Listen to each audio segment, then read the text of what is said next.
Crikey, hello there. We're here a long, long time ago in a place far, far away. Norway. Now, we are here in front of the Helmer household. Torvald Helmer and Nora Helmer, also known as the two H's. Now, we are here to see whether Nora Helmer is caring for others in her actions, or she's really just concerned with her own welfare. Now, let's take a look. Yes, I believe you spent a whole year in Italy, didn't you? Yeah, that's right. It wasn't easy to get away, I can tell you. It was just after I'd had Ivar. But of course, we had to go. It was an absolutely marvelous trip, and it saved Torvald's life.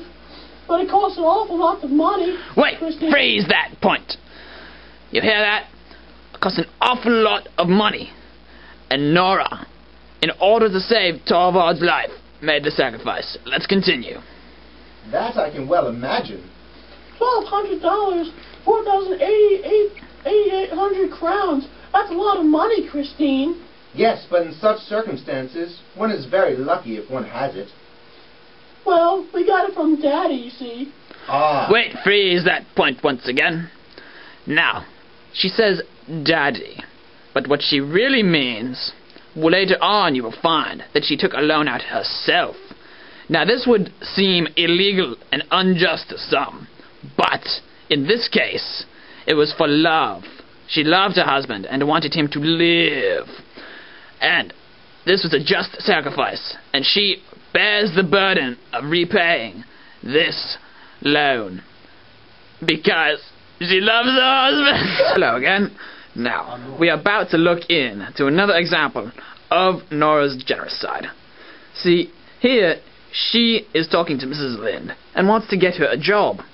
See, this will allow Miss Lind to get back on her feet and stop being a burden to society and gathering unemployment. So, let's take a look. How do you mean? Oh, I see. You think Torvald might be able to do something for you. Yes, that's exactly what I thought. And so he shall, Christine. Just leave things to me. Wait! Stop that! Now, see, she told Mrs. Lind to leave things up to her. So, she is willing to take on this task herself and bear her friend's weight to her husband. She's willing to talk to her husband about getting a job at the bank because her husband is now powerful and has the capability to do so, and she is willing to pull some strings to do something kind for her friend. So, let's continue, shall we? Action! I'll bring it up so cleverly. I'll think of something to put him in a good mood. Okay, I do so much want to help you. It's awfully kind of you, Nora, offering to do all this for me, particularly in your case, where you haven't known much trouble or hardship in your entire life. When I haven't known much? Wait now. See, even though Nora can't really relate to Mrs. Lind's situation, she is still willing to help her out. So, Nora is up on her high pedestal looking down at Mrs. Lind, and she's looking down in order to pull her up, which is the best thing to do for a fellow human being. It is very kind, and therefore Nora is not completely selfish yet. Hello again. Now, over the past few days, you have seen some of the light sides of Nora Helmer. She has been kind, courteous, and even generous. But now, her dark side will finally be revealed. Observe. Honey, are you going to work tonight? You know very well I'm not. Hello? What's this? Somebody's been at the lock. At the lock? Yes, I'm sure of it. Why should that be? I'd hardly have thought the maids. Here's a broken hairpin. Nora, it's one of yours. It must have been the children. Wait! Stop there. Now, as you can see, Nora Helmer is willing to blame the children for her deception and lies. She's willing to lie to her beloved husband in order to protect her own welfare.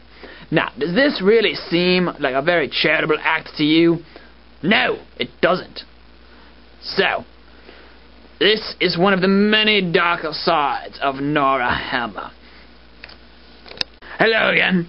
Now, we are about to see one of Nora Helmer's most devious acts yet to date. Now, let's observe this horrid act take place. Observe. I must have not gained experience, Torbo. And leave your home, your husband, your children? Don't you care what people will say? That's no concern of mine. Whoa! Whoa, stop there. Did you hear that? No concern of hers. What kind of world is it when a woman does not care for her own children? Why? That is madness. Her own husband, too. As you can see, this leads me to believe that Nora Helmer is a heartless, soulless, evil woman. Now, let us carry on and see what more devious acts lie beneath the evil skin that is Nora Helmer. All I know is that this is necessary for me. This is outrageous! You are betraying your most sacred duty. And what is your most sacred duty? Now, as you can see, Nora Helmer is more concerned with her. She said it herself. I am more concerned with me. No. As you can see, she has no concern for her own children and her own husband, which at first she was willing to risk everything for. Now, as you can see, this leads us to believe that Nora Helmer is really just selfish in her interests, and she's willing to leave her beloved children and beloved husband behind. Now, even despite the charitable acts that we saw earlier in the program, this is obviously the worst thing that a human being can do. Abandon their own children. They will grow up without a mother, and therefore they will have no swords as well. This will lead to the destruction of society and civilization as we know it. So, now we know that Nora Helmer really is a selfish, evil, greedy, heartless, soulless, evil, greedy woman. Thank you for watching. Goodbye. Let's continue, shall we? I'll bring it up so cleverly. I'll bring it up. No! Leave your home, your husband, your children. Don't you care what people will say? That's no concern of mine. Whoa! Stop there! Stop! Now! Did you hear that? No concern of hers. Her children, her husband, no concern. What is this world when a woman cannot concern her family? This is outrageous! You are betraying your most sacred duty. And what to do? Oh, wait. Stop! You don't! Now, see, she is concerned for her. For her. Did you hear that? She was concerned with me! No! For her! What about the children? And her husband? Why? Why? What is this madness?